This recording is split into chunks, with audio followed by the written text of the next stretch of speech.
Hello. I'm making a berry smoothie bowl with a magic shell chocolate topping. It's going to be very apparent later on that I forgot to press record while making the magic shell. Anyway, here is 180 grams of frozen berries. I should have maybe used less milk because I thought this was going to be like soft serve, but I was wrong. Here's some chocolate protein powder. It's Garden of Life. It's got 1 gram of net carb.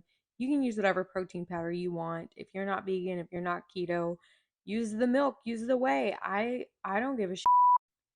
I like to scoop it off with a level with the lid, which gives you kind of a more accurate measurement. You can weigh it if you want, but I chose not to because I've already weighed all this other stuff and I didn't really feel like doing that, to be perfectly honest with y'all. Um, Now I'm gonna put in 28 grams. Yeah, 2 servings, 28 grams of coconut oil. Um, I guess you could use MCT oil if you wanted to. And here is 8 ounces of soy milk. This brand that I get's unsweetened. It's the Silk Unsweetened Original. And it only has 2 net carbs per serving. Used to have one. I don't know where the second carb came from because it's the same ingredients. It's the same thing. I do not understand. Silk, explain to me what that is about. Am I tripping? Has it always had 2 carbs? I really don't think that it has. Anyway, that like really makes me mad.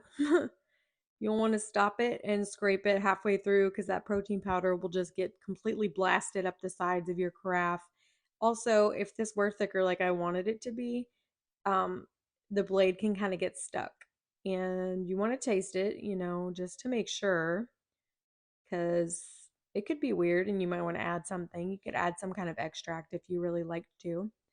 Um, Now here's the part on the side where you can't see off camera. I am melting coconut oil over a double boiler, which is just basically like a pot of hot water that you put a separate container over with the thing that you're melting in it. I used a tea kettle and a cup for my coconut oil, but I just did 1 serving, which is 14 grams of coconut oil. You want it to be coconut because it's solid. When it freezes on top of the smoothie bowl, it becomes solid like magic shell. And as you're about to see, it is the same as magic shell. There's no difference whatsoever. It cracks the same. It's such a cheap thing to try to do. It's just the coconut oil plus 5 grams of cocoa powder. And cocoa powder is fat soluble, so it's really going to dissolve well in the coconut oil. It's not like when you try to mix it into water, it dissolves almost instantly and it really integrates well. I put a serving and a half, which is 45 grams of roasted salted pecans next to it for some extra fat. Um, this is just, you could chop it up and sprinkle it on top. Hemp seeds would be good in or on top of this. But just look how cute this is. It's giving Barney.